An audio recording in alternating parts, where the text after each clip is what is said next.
Oke Podcast, obrolan karyawan. Oke, selamat datang untuk di Oke Podcast, obrolan karyawan podcast edisi Bali bersama CEO Comedy Digital. Iya. Ini kameranya yang mana? Kameranya sana, main cam. Itu apa yang itu? Oh, Yang ini dong. main camnya yang mana? Main camnya yang itu, lagi berkamuflase. Oke, untuk di edisi kali ini suasana yang berbeda. Kita biasanya melihat rak-rak buku ya. Sekarang kita bisa melihat payung-payung Bali. Langit yang biru. Langit yang biru, habis itu juga cahaya matahari yang bersinar. Bedalah di suasana kantor kali ini. Ini terima kasih buat Gak Kak usah, Vika. biasa aja. Ya kan, biar besok lagi kapan lagi gitu ya, kita mau kemana lagi. Jadi kita kali ini Comedy Digital goes to Bali. Selama berapa hari sih Kak kita kemarin? Sama perjalanan mungkin 5 hari. 5 hari ya? 5 hari di Bali. Mulai berangkat hari Selasa, nanti Sabtu baru pulang. Oke. Nah, kita mau ngomongin tentang, ya orang udah tahu lah, nggak usah dikenalin lagi. Kak Vika ya selalu muncul ya. Vika Oktasi sudah terkenal. Instagramnya juga Vika Shi. Jadi kenapa sih? Karena konten kali ini, kenapa kita butuh liburan gitu. Tapi sebelumnya Kak, gue mau nanya, liburan paling berkesan lu kemana sih? Liburan paling berkesan. Paling berkesan? Dalam negeri apa luar negeri? Sombong. Ya, berarti beda. Oke. Nanti compare dalam negeri dulu kemana? Menurut lu? Kalau menurut gua, kalau di Indonesia tuh semuanya keren. Semuanya indah. Bahkan kayaknya kalau mau dibandingin, gue lebih bangga dengan negara gue daripada negara gue. Kenapa? Makanya gue selalu bilang sama teman-teman, habisin dulu Indonesia deh baru ke luar negeri. Karena biasanya nih banyak orang-orang yang underestimate nih sama negaranya sendiri. Terus dia ke luar negeri udah kayak mengagung-agungkan banget. Tapi setelah dia pulang ke Indonesia, dia lihat sebenarnya Indonesia jauh lebih keren. Kalau dieksplor ya? Untuk alam budaya itu kita tuh yang kayak, ya pokoknya Indonesia lah. Kalau ditanya, aku rasa selevel Trinity Traveler pun kalau ditanya kemana liburan paling berkesan, Indonesia, dia ya? akan bilang di Indonesia sendiri. Nah, di Indonesia di mana yang paling berkesan buat lu? Kayaknya di Ora deh. Kalau alam ya, di Ora Beach itu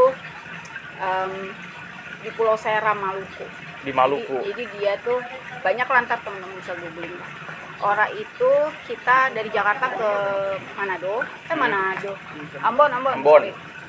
Ambon, dari Ambon itu kita nyebrang lagi ke Pulau Seram pakai kapal laut, kayak ferry speedboat kecil kayak gitu. Terus dari sana ada lagi 2 jam masuk ke dalam, jadi agak jauh banget. Terus habis dari situ nyebrang lagi ke pulau kecil itu. Berarti habis dari Pulau Seram tadi naik kapal, ya kan? Habis itu perjalanan darat dulu 2 jam, baru naik kapal lagi. Naik kapal lagi kecil. Jadi total pokoknya gue tuh naik pesawat yang tengah malam dari Jakarta jam 2 malam gitu, transit Makassar. Nyampe di lokasi itu jam 3 sore besoknya. Gila lu, jauh banget kan, saking luasnya Indonesia. 13, ya kurang lebih 13 jam sama transit. Sore ya, sampainya jam 3 sore. Sore. 13 jam ya. Wah, itu kenapa menjadi hal yang paling berkesan apa? Karena journey perjalanan yang bikin. Karena di sana gue nginjek bulu babi, terus gue dibawa ke mantri. Serius? Kayaknya itu benar-benar paling berkesan. Itu benar-benar paling berkesan. Tapi tuh pulau kecil yang jauh, hampir bukan nggak ada sinyal, bukan hampir nggak ada sinyal, memang nggak ada sinyal. Ada pada sinyalnya, waktu itu? Ada sinyalnya di, ya itu 3 atau 4 tahun yang lalu lah. Ada sinyalnya di desa yang nyebrang sebelumnya gitu. Yang 2 jam itu tadi ya, 2 jam perjalanan itu menjadi pengalaman yang sangat wah banget. Menginjak bulu babi ya, karena itu ya. Karena gue sampai dibawa ke mantri desa, pakai perahu bawanya, seriusan. Kalau nginjak bulu babi 1-2 bulu babi kecil-kecil mah gue sudah sering lah ya, di Sabang juga pernah kayak gitu. Tapi yang itu tuh parah banget. Ini karena apa? Kebetulan karena di pinggir pantainya kah atau pas di dalam lautnya? Karena kan cottage-nya di atas laut tuh. Nah, jadi kalau tangannya kayak cottage di sini, di bawahnya tuh langsung laut. Terus gue main turun aja gitu loh. Karena kayak nggak mungkin, kayak kita tuh nggak mungkin nggak nyebur gitu loh. Nah, saking banyaknya bulu babinya itu udah nggak bisa dicongkelin, karena penuh satu kaki. Nggak, kalau cuma 1 doang. Lu pernah nggak sih injek bulu babi? Enggak lah. Lu doang. Gue doang ya? Oh ya berarti nggak lucu. Tapi kan ngomong-ngomong, cara menyembuhkan bulu babi kan digunakan air seni. Katanya, tapi apakah dirimu diseniin? bukan Kalau 1-2 iya katanya dikeluarin pakai dikencingin kan. Ya, kalau habis satu dikencingin baru dikeluarin tuh. Iya. Nah itu tuh saking banyaknya nggak mungkin. Jadi berapa orang harus ngencingin gue? 5 orang. Nah akhirnya ya udah karena parah banget gue dibawa ke mantri gitu. Itu apa? Terus Pengobatannya gimana pengobatan? Soalnya kan kalau menurut disuntik, orang-orang, disuntik. Jadi kurang lebih itu sore, kurang lebih besoknya itu rontok semua, keluar sendirinya dia. Tapi setelah itu disuntik kalau nginjek bulu babinya nggak ngikut, tinggal bulunya doang. babinya kayaknya dipanggang ya. Sambal mata. Enggak, tapi maksudnya kalau bulu babi kan berarti cuma hanya durinya itu yang nancep ya? Iya. Patah gitu ya? Patah di dalam kulit ya. Terus bengkak, kaki Iya, bengkak. bengkak. Tapi hebatnya mantri itu udah besoknya langsung sembuh. Cuman lo tau gak sih kalau gila itu mantrinya sakit banget, itu disuntik gila sakit banget. Itu Udah nggak bisa. itu bius ya? gue. Itu kayak bukan? bius. Jadi pas setelah beberapa menit itu 1 jam sakit banget sampai gue nggak bisa jalan, sampai nangis gue disuntik. Terus mantrinya mukanya yang datar kayak gitu, yang kayak terus dia ngomong kayak gini. Kayaknya dia tuh pengen bilang kayak gini. Menenangkan tapi tidak menenangkan. Kayaknya dia karena dia tahu udah banyak turis yang sotoy kayak gue gitu. Itu kayak di depan mantri bulu babi. Enggak, kayaknya kalau nelayan di sana kan udah biasa kayak gitu ya. Nah, tapi kayaknya turis-turis kayak gue tuh udah banyak, jadi kayak nggak ada perasaan aja, dia nyuntik aja kayak gitu. Terus dia dengan santainya bilang, "Besok juga bisa main bola." gitu. Tapi akhirnya besok lu main bola? Enggak. Voli pantai. Oke, berarti perjalanan vacation yang paling berkesan buat Kak Vika. Tapi karena tapi ada beberapa daerah yang belum sampai sekarang tuh gue di Indonesia ya. Indonesia berapa provinsi sih? 32. Itu 34 ya? 34. Pokoknya gue kayaknya yang belum ya. Papua Barat, Maluku Utara. Sama Sulawesi Tenggara, gila gue Kendari belum pernah Kendari. Kenapa gue belum pernah ke Kendari sampai sekarang? Jadi kalau 34 gue berarti udah 30 provinsi. Di tempat ya, Papua Barat, Maluku, Kendari. Padahal gue gede di Sulawesi dan gue belum pernah ke Kendari. Itu suatu keajaiban buat gue juga. Karena jarang orang tahu kan. Iya sih. Ya, banyak teman kita Kendari semua, nanti marah. Oh iya. Halo teman-teman Kendari. Gue juga bingung kenapa gue belum pernah ke Kendari. Nanti kapan-kapan main lah, banyak kenalan juga. Nah, banyak kenangan buruk gue. Ya. Kalau kata Pamungkas mah kenangan manis sih kenangan buruk, gimana dah? Oke, berarti pengalaman berkesan di Indonesia di ada sih tempat-tempat lain ya, tapi banyak lah.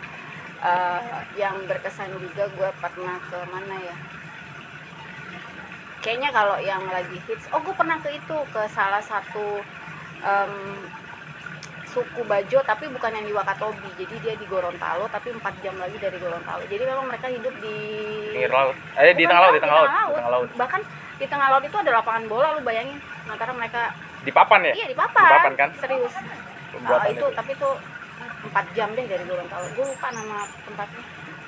Gorontalo atas ya? Gorontalo atas ya? Gue itu termasuk yang berkesan juga sih. Tapi nggak se-struggling ke orang, mungkin challenge ininya ya. Yang berkesan juga gue pernah ke Derawan itu, tapi lewat Tarakan. Kalau orang kan umumnya lewat Berau. Nah, lewat Tarakan itu perjalanan daratnya dikit, tapi naik speedboatnya itu kayak antara hidup dan mati. Itu 2 jam. Speednya itu bener-bener yang kayak, ya Allah, gue tuh udah berdoa aja. Itu karena ombaknya kencang? Ombaknya kenceng banget. Ngeri-ngeri. Ya mungkin kapan-kapan Kak Madi kalau itu bisa yang enggak ke sana, maksudnya yang liburan lewat laut dulu kemana gitu. Pulau Seribu. Enggak ada sinyal, Chris. Nanti klien kan nyari kita, susah juga. Nah, tadi udah perjalanan Kak Vika yang paling wah banget, berarti antara luar dan Indo lebih dominan. Ya, enggak usah cerita kalau yang luar negeri ya. Tapi yang jelas cuman itu aja ya. Nah, tapi yang jelas kalau ada perbandingan, gue pernah tulis kan di sosmed gue, di mana-mana gue pernah bilang misalnya gue ke pantai-pantai di luar negeri ini kayak US lah taruhlah, karena gue paling sering ke situ kan. Iya. Saudara-saudara gue tuh tahu kalau gue diajak ke pantai ke US itu yang kayak gini doang, bener-bener asli begini doang, yang kayak ya ini pantai enggak banget gitu. Cuman bedanya mereka tuh bisa membangun infrastruktur pariwisata di sekitarnya, membuat pariwisata jadi hidup. Jadi mereka membuat budaya baru, nggak depend sepenuhnya sama alamnya, karena mereka tahu alamnya ini biasa banget gitu. Cuman karena ada sekitar infrastrukturnya ini, jadi kayak orang mau berkunjung ke sana gitu ya. Gue pernah ada satu pantai di San Diego namanya La Jolla, tapi gue nggak tahu bacaan, tapi tulisannya LA Jolla, JOLLA. Semangat banget tuh kesana. Jadi dari gue lupa deh, kayaknya gue berangkatnya dari Phoenix, Arizona, itu kurang lebih 3 jam, 3 atau 4 jam, dan kayak penuh semangat banget. Gue pikir katanya pantainya bertebing lah kayak gitu, pas gue ngeliat tuh yang kayak Mending bisa balik lagi nggak sih? mendingan gue injek bulu babi lagi kan. Punya pengalaman. Ini gue injek bulu babi lagi, tapi gila mereka membangun infrastruktur Di sekitarnya ya? itu yang benar-benar membuat kayak gue mau lagi datang ke situ tuh untuk menikmati fasilitasnya, bukan pantainya. Berarti kayak kita nonton di TV yang ada jual lalanya, yang ada pasar malam. Lu pikir LA itu sebagus yang lo lihat di TV? Lu pikir nggak ada LA yang kabelnya gelantungan, kabel listriknya gelantungan? Ada ya. LA ada daerah yang kayak Bekasi ya, ini catet gede-gede. Yang lo lihat di TV itu cuman apa namanya? SCBD-nya Sudirman. Tempat tinggal artis itu apa? Apa ya? Kampung sawah, Beverly Hills gitu-gitu kan yang lebihnya. Lu pikir LA nggak ada yang tempat yang banyak kabel-kabel listrik, banyak yang tempat yang di mana-mana banyak pengemis, banyak banget. Homeless ya. Gitu ya. Jadi percayalah, kemanapun kamu melangkah, Indonesia tetap the best country in the world menurut gue. Makanya gue nggak pindah-pindah kan. Gak ada siapa-siapa gue di sini. Oke, kalau menurut teman-teman mungkin yang mau tahu perjalanan Indonesia, cek di Jus Mangga. Iya udah. Gue udah nggak pernah nulis lagi, udah lama. Ya, tapi kan pernah ada ya. Oke, tapi pernah ada kan? Ada. Ya. Beberapa ada sih, tapi udah lama. Nah, yang bulu babi ada. Penting banget itu. Coba dibaca ya, Oke, nah, tentang vacation nih Kak. Kan tadi kan Kak Vika mungkin pernah juga melakukan perjalanan bareng teman-teman kantor waktu di kantor-kantor sebelumnya gitu. Menurut Kak Vika, kenapa sih vacation itu perlu bareng teman-teman kantor gitu? Kalau orang umum ditanya pasti soal refreshing ya. Pasti jawabannya. Kalau gue enggak. Kalau buat gue vacation, kita mengunjungi tempat-tempat baru itu, ini gue dapat kalimatnya dari teman gue nih. Apa kosakatanya? Belanja pengalaman.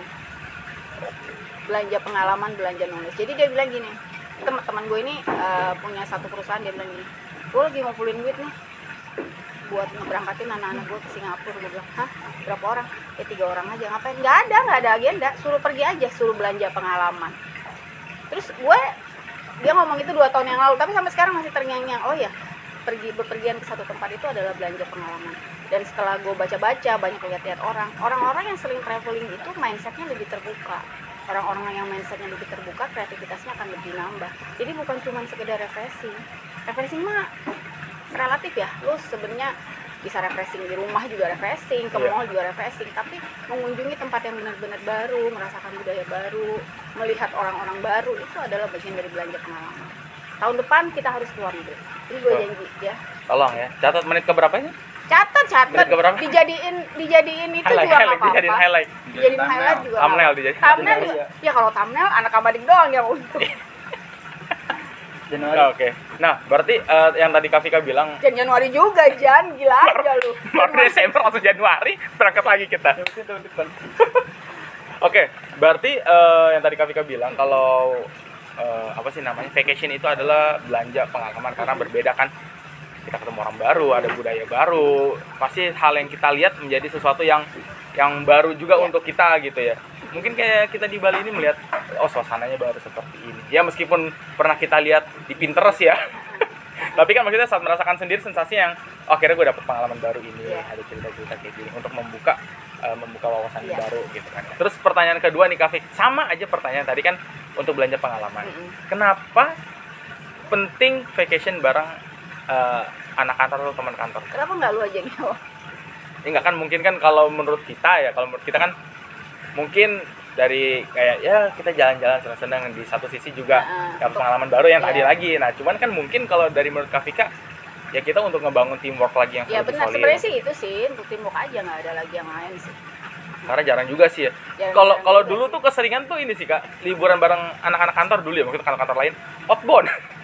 Iya nggak sih? Gue nggak mau outbound. Enggak, selalu itu kayak outbound, naik Flying Fox, main. Ya habis itu biasanya itu kalau orang-orangnya banyak, jadi kayak harus game-game yang kayak. Kalau kita mah orangnya sedikit-sedikit ya udah sih. Lagian kita kan total konsepnya bukan total liburan orang.